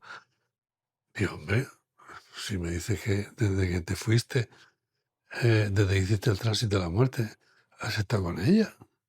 Dice, no, pero también he estado yo con mis otras hijas, también estoy con mis otras hijas y con mi mujer, ¿eh? Y yo saqué números rápidamente y dije, la mujer 5 ya son 6. Y le dije yo, digo, jo, digo, pues, ¿qué pasa? Que estás un día con cada una y al sexto descansas, como Dios. Esto se lo dije yo así a ese ser, desde el mayor de los respetos, pero como si estoy hablando con un amigo, ¿no? Y me dijo, se volvió a sonreír y me dice, no, Juanjo, ¿no? Digo, ¿cómo que no? Explícamelo. Dice, yo puedo estar con las 6 a la vez. Digo, ¿qué me dice? Dice, sí, porque me puedo desdoblar. Ahí fue de esto hace un montón de años, pero ahí fue donde yo por primera vez un ser desencarnado me explicó lo que era la omnipresencia. Me lo explicó un ser desencarnado. Y digo, ah, sí, esto entonces. Y le dije, entonces, ¿esto qué pasa? Que si tú ahora te vas a la luz, ¿los otros 5 qué? Dice, no, los otros 5 se quedan donde están. Digo, uy, uy, uy, uy, esto no puede ser. Digo, vamos a ver, tú no puedes volver a tu unidad. Dice, hombre, pues ahora que lo dices, pues sí, claro. Tú puedes volver a tu unidad, recoger a los 5 y tú 6 y ser uno solo. Dice, sí, sí, sí, te he entendido. Digo, pues venga, hazlo. Y guardé un poco de silencio hasta que él, al poquito, me dijo, ya está, ya estoy en la unidad. Digo, ¿estás en la totalidad? Sí, pues venga, vete a la luz. Y esto fue así. Por supuesto, él estando en la luz, cuando él vuelva otra vez acá, porque es cuestión de la luz para recuperar su energía, es cuestión de unos 30 o 33 días, ¿sí? Cosa que ellos me han dicho también en diferentes ocasiones. Pues una vez que vuelva de la luz, se puede otra vez desdoblar y estar con todas sus hijas simultáneamente. Pero esto es así. Antes Íñigo lo apuntaba, que la Matrix nos controla sobre todo con una herramienta que es el miedo, ¿no? Y uno de los principales miedos que nos han inoculado es el miedo a la muerte, precisamente. Bután, sabéis que es un país que tiene fama de ser uno de los países donde la gente se dice que es más feliz, ¿no? Y recordando un poco tu reflexión, Juanjo, que siempre apuntas que para perder este miedo a la muerte hay que conectar con ese amor y con, bueno, uno aprende a vivir, ¿no? Sí, sí, somos seres espirituales que decidimos nacer. Y cuando no tememos morir, Eso. aprendemos a vivir. Me encanta. Esto es así. Pues recordando un poco esta reflexión, me ha venido un poco ahora también a la memoria el tema de Bután por eso, ¿no? Porque si Bután precisamente tiene fama de ser un país donde la gente es muy feliz, Sí. Es porque precisamente dentro de la cultura butanesa Sí, está una práctica y es que cada día sí. todos meditan 5 minutos sobre el proceso de la muerte. Ah, qué bueno. Y en esa meditación que hace la cultura butanesa, ellos mismos conectan con la magia de la vida, ¿no? Y con las ganas de vivir, porque esa meditación les ayuda a profundizar en lo que tendrán que hacer en el momento del tránsito. Nosotros obviamente no estamos en Bután, No. estamos en otro paradigma, y me gustaría preguntaros cómo lidiar con este miedo a la muerte. ¿Qué herramientas podríais lanzar que puedan ser inspiradoras para quien nos esté escuchando? No ya con el miedo a la muerte. Para mí el miedo a la muerte es, digamos, el miedo más fuerte que puede tener un ser humano, ¿no? Pero para todos los miedos el tratamiento es el mismo. Simplemente adquirir el conocimiento. Entonces no es lidiar, es buscar, ¿verdad? Y enterarte de en qué consiste el proceso de la muerte. Cuando sepas en qué consiste el proceso de la muerte, se acabó el miedo a la muerte. Por eso en terapia regresiva muchas personas dicen, ay, que se cura con esto. No, mira, más que se cure, más que lo que se cure, es lo que se descubre. En terapia regresiva vas a descubrir que eres un ser espiritual encarnado en un cuerpo físico, que tienes una capacidad de amar infinita, que tienes una capacidad de perdonar infinita también, y que la muerte existe porque hay una pérdida material, pero no es el final, sobrevivimos. ¿Eso quiere decir que somos seres eternos? Sí, eso es justo lo que quiere decir. Y ya está. Cuando tienes ese conocimiento, la vida te la plantea de otra manera. Básicamente es lo que ha dicho Juanjo. Por un lado, podemos acceder ya a mucho conocimiento que, por lo menos a un nivel intelectual, nos libera. Pero también es verdad que hay que ser conscientes de lo siguiente. La manipulación que tenemos en nuestro vehículo, en nuestro cuerpo, a nivel de pensamientos, de estructuras de pensamientos que se nos ha metido desde pequeños, hay mucho programa que está instaurado en varias capas. Entonces, en las capas más profundas, tú puedes seguir teniendo miedo a cosas. A la muerte, uno de ellos, pero a más cosas. El miedo siempre es una otorgación de poder. Si hay miedo, en ese momento tú no estás en tu estado natural, no estás desde el alma, no estás reconociéndote que eres el alma, aunque estés en vigilia encarnado aquí. Puedes empezar a intelectualizar y a darte cuenta de que realmente empiezas a sentir que esa verdad es una verdad. Y empiezas a informarte más y a buscar más experiencias, que ese es el camino. Aún así, no hay que preocuparse porque a veces vuelvan a salir esos miedos, porque como en las capas superficiales vas a empezar a deshacer esa resistencia, pero todavía quedarán en las capas profundas, quedarán cosas que cualquier experiencia va a hacer que aflore ese miedo. Entonces, no hay que desesperarse si creemos que estamos en un nivel y una experiencia nos dice, coño, creía que estaba allí, pero no estás. Has deshecho ese miedo, esa programación a varios niveles, pero todavía puede que no lo hayas deshecho del todo. No hay que preocuparse. Insistimos, por eso es tan importante nutrirse, leer, coger aquella información que ya está publicada.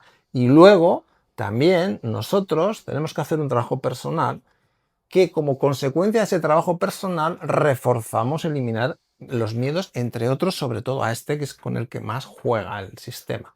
Entonces, todo aquello que nos haga darnos cuenta de que tenemos una capacidad de desplegar procesos de autosanación, apoyándonos o no en otras terapias, en otras cosas que nos ayudan a poner en marcha estos procesos, pues nos ayuda a tener experiencias que hablan de lo contrario a lo que nos dicen esos programas. Claro, si yo tengo una experiencia que me habla, esa experiencia de algo que es lo contrario a lo que una idea profunda todavía en mi cuerpo me está diciendo que es, pues voy neutralizando ese programa a base de experienciar, de hablar, de reflexionar y sobre todo de buscar aquellas cosas personales, aquellas sensaciones y experiencias que me van a ayudar a acabar de romper eso. O sea, esto es un proceso que se puede hacer. Lo podemos hacer porque tenemos la capacidad, porque al final somos lo que somos. Ahora, podemos empezar a entender y a recordar que somos almas encarnadas, nos empieza a molar, empezamos a tener sensaciones y cosas que nos llevan hacia allí, pero es un proceso.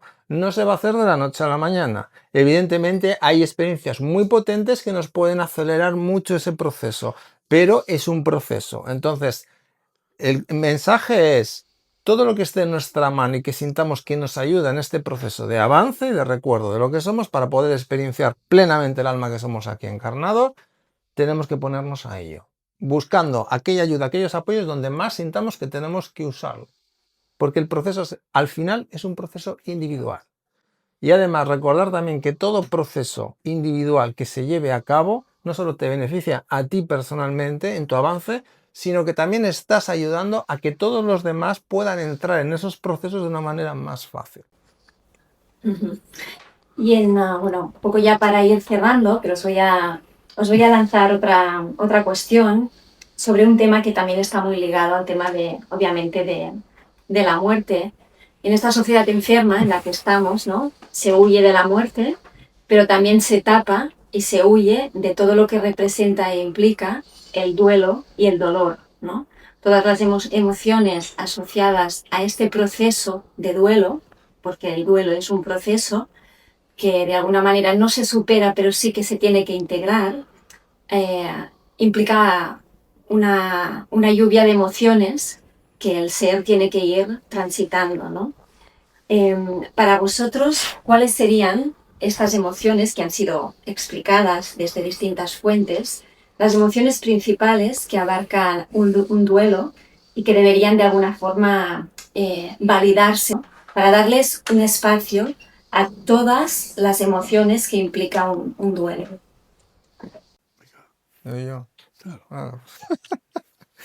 Bueno, aquí de nuevo volvemos a algo que es la base. Es decir, nos viene un fallecimiento, nos viene un proceso de duelo Y depende primero del nivel de conciencia que tú tengas en ese momento.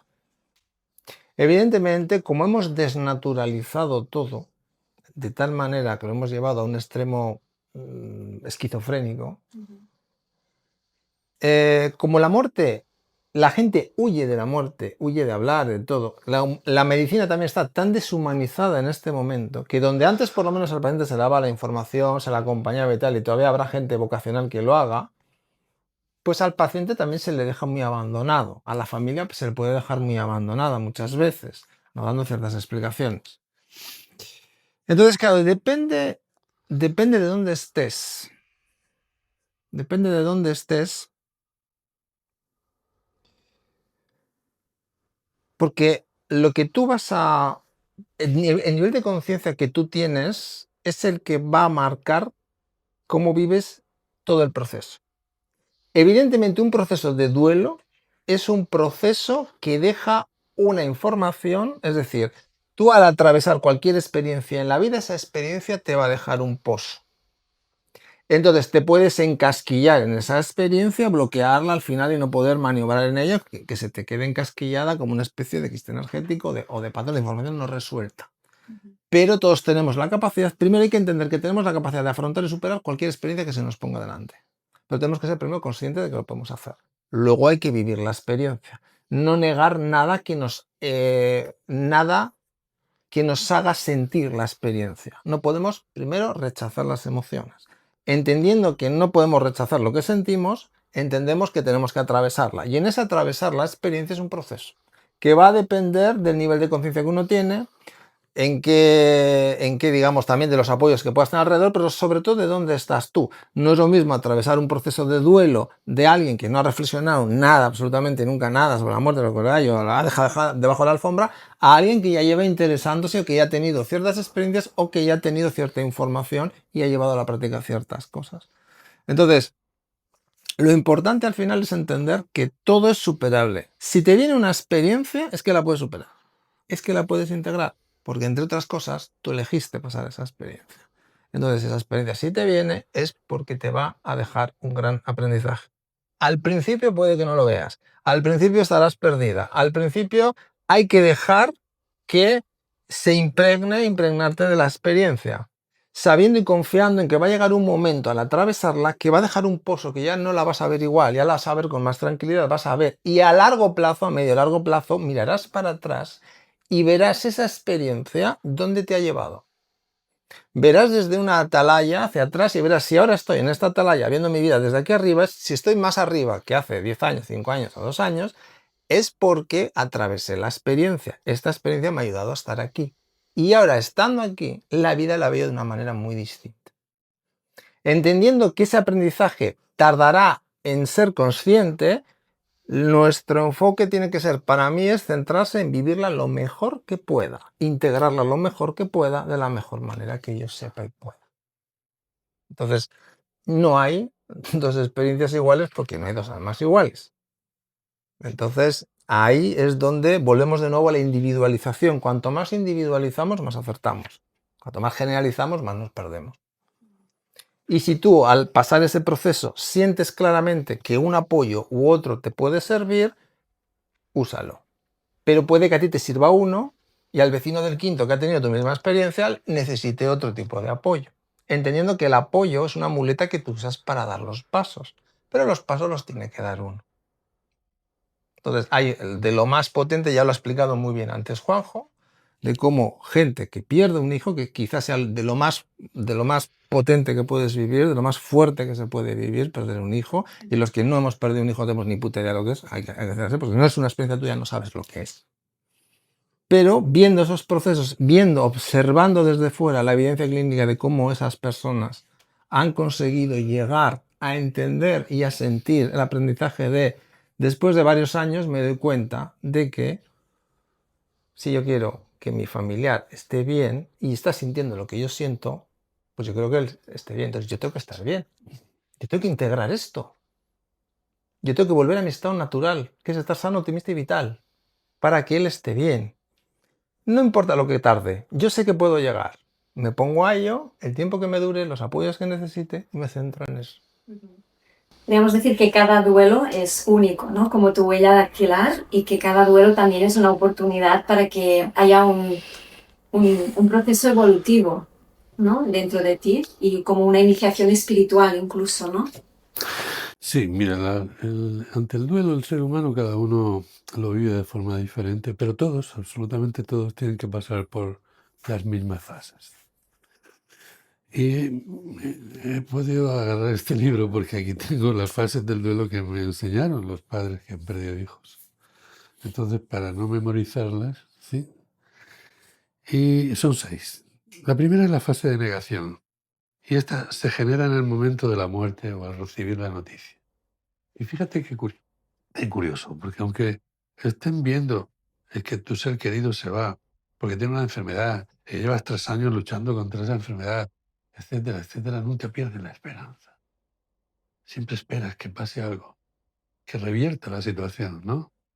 Pero bueno, cuando llega el momento, oye, que tu familiar ha fallecido, ¿qué dices? No puede ser.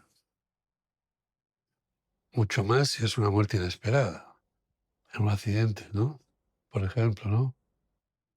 Entonces, en este caso, ya te digo que las fases del duelo me las han enseñado los padres que perdieron. La primera fase es la de negación. ¿Sí? Es mucho, mucho, mucho, mucho más dura cuando la causa de la muerte es que se ha quitado la vida el hijo, ¿no? Entonces hay de todo, hay culpa y de todo. Pero la fase inmediatamente seguida a la fase de negación es la fase del por qué. Y ahí se paran y ¿por qué? ¿Por qué me lo ha quitado Dios? No quiero saber nada de Dios. No quiero saber nada. Me lo ha quitado. ¿Por qué se lleva a mi hijo y deja a los malos aquí? ¿Sí? ¿Por qué no lo llevé antes al médico? ¿Por qué le permití ir a esa excursión? ¿Y por qué? ¿Y por qué? ¿Y por qué? ¿Y por qué? ¿Y por qué? Y ahí están dando vueltas con el por qué. Sí, en la parálisis del análisis. La tercera fase es cuando empiezan con la búsqueda. Es decir, perdón, la tercera fase es cuando empieza la fase de tristeza. Entonces la fase de tristeza la provoca la ausencia material. Estoy triste porque ya no tengo a mi hijo. Estoy triste porque ya no tengo a mi padre. Estoy triste, ¿verdad? Entonces, en esa fase de tristeza puede llegar incluso a la depresión, un cuadro depresivo. Y la siguiente sí es la fase de búsqueda. La fase de búsqueda es cuando tú te planteas, ¿la muerte es el final? ¿O forma parte de un proceso? ¿Quién sobrevive a la muerte? ¿Habrá sobrevivido mi hijo? ¿Mi padre? Y esto, sí, te va a llevar a encontrarte con la presencia espiritual. O sea, la ausencia material te deja en un shock cuando empieza la fase de búsqueda. Y esto a unos le lleva un tiempo y a otros le lleva un tiempo absolutamente diferente. Unos tardan mucho, otros tardan menos, ¿no? Pero ya cuando empiezas en esa fase de búsqueda a contactar con la presencia espiritual, es cuando viene la fase del para qué. La primera vez que me reuní con padres que habían perdido hijos, después de haber trabajado en la consulta, solamente eran 1, 2, 3, 4 parejas. Era ya verano. Empezamos en la puerta de una finca, un cortijo, ¿no? Así a 1000 y pico metros de altitud, estábamos solos allí. Y con una mesa en medio y la grabadora en medio. Porque, ¿sabes qué aprendí rápidamente con los padres que han perdido hijos? Que por mucho que tú sepas de que la muerte, estés seguro, como yo, de que la muerte no es el final, que sobrevivimos a la muerte, eso está todo muy bien. Pero si tú no has perdido un hijo, no eres la persona autorizada para darle ningún consejo a los padres que han perdido un hijo. Porque no tienes ni idea de qué estás hablando. Esto es así. Yo, mi actitud ante ellos, lo aprendí rápido, es guardar silencio y escuchar. Esto es lo que mejor puedes hacer. Pues ahí estuvimos de las 11 de la mañana hasta las 6 de la mañana. O sea, de las 11 de la noche hasta las 6 de la mañana. Y eran 4 parejas solo, hablando de su porqué y tal. Pero al día siguiente descubrimos una cosa, porque ellos decían, ¿y qué vamos a hacer? Al día siguiente me decían, ¿qué vamos a hacer? Y en el salón de aquella finca, de aquel cortijo, habían preparado un colchón ahí, porque ellos pensaban, pues está aquí, pues vamos a hacer regresión, ¿no? Y yo les decía, y era verdad, digo, no sé qué vamos a hacer.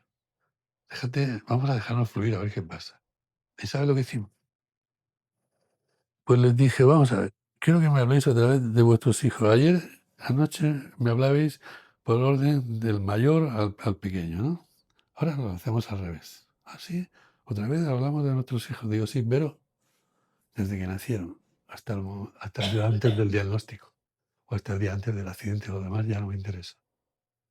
Quiero que me habléis desde que nacieron. ¿Y sabes qué pasó allí? Pues al principio fue algo que ellos se echaban a llorar porque se dieron cuenta que estaban olvidando las vivencias. Era tan fuerte la tragedia que estaba cegando las vivencias que habían tenido con sus hijos. Entonces ahí se dieron cuenta, ellos solos. Es que nuestro hijo ha sido nuestro maestro. Es que nos ha enseñado esto, nos ha enseñado lo otro. Es que en el funeral, ¿sabes qué hemos descubierto en el funeral? La cantidad de amigos que han venido a darnos el pésame y nos han dicho, uff, tu hijo era increíble, me ayudó en esto, me ayudó en lo otro, o el otro dando la gracia y nada. Hemos descubierto realmente quién eras. Entonces nos hemos dado cuenta que para qué nos ha regalado 18 años de su vida, o 9 años, o 23 años de su vida. ¿Qué hemos aprendido de eso? La fase del para qué. Ese es el bálsamo, ¿sí? Que ojo, que el duelo continúa. Porque cuando esa fase del para qué, que me ha enseñado, que aprendí te lleva ya a la última fase, que es la fase de aceptación. Imagínate, ¿no? Una balanza. Una balanza tiene dos platillos y está en equilibrio, pero de pronto hay una pérdida material por la muerte, hay una ausencia material en este platillo y la balanza hace así. Ahí están las primeras fases que te acabo de decir. Cuando empieza a percibir la presencia espiritual, esto también tiene su peso. Y poco a poco, pero siempre hacia adelante, llega un momento que coge un peso que equilibra el otro platillo. Esto es la fase de aceptación. Y es ahí donde se dan cuenta que mi hijo siente lo que yo siento. Con lo cual, los años que me queden que estar en este cuerpo, quiero ser feliz, para que él esté feliz. Pero por ahí pasa todo el mundo. Unos con más, les lleva más tiempo y otros menos, pero todos tienen que pasar de forma inapelable por ahí. Esto es así, ¿vale? Y al final pues te das cuenta de eso, que todo es un proceso, como decía Íñigo, pero todo absolutamente es un proceso. Y al final del proceso, ¿sabes qué pasa? Que todo va a estar bien. Ese es el final del proceso. Porque hemos venido aquí a experimentar. Y al final todo estará bien. ¿Sí? Qué bien. Muchas gracias a los dos por esta charla tan interesante, por estas reflexiones sobre la vida, sobre la muerte, sobre el duelo, sobre el dolor. Y si me permites, Juanjo, me gustaría cerrar y terminar leyendo el mensaje que escribe Valentín Lara Uf. en el prólogo de este libro de Sigo a vuestro lado. Es una frase muy corta, pero muy profunda y bonita, que me tocó muchísimo, porque él dice, hablando sobre su proceso de duelo, más allá de esta clasificación que se conoce sobre la negación, la ira, la tristeza, la negociación, hasta que llegas a la aceptación, él en el prólogo describe unas etapas con otro tipo de vocabulario, estructura lo que es para él el duelo desde, él lo llama de manera sencilla, diciendo lo que ocurre primero, lo que pasa más tarde, lo que pasa después y lo que ocurre finalmente. No lo voy a leer todo porque esto sería largo, pero sí que voy a compartir la frase final, su mensaje final, que comparte en tu libro. Porque dice, el dolor no es para siempre si entiendes que la muerte no es el final. que los que se han ido no están lejos, que solo nos han adelantado en el tiempo y que volveremos a estar juntos en otro estado. Y si me permitís, yo dedico esta frase a mi papá. Gracias. Muy bien. Muy bien. Un placer. Muchísimas gracias a todos.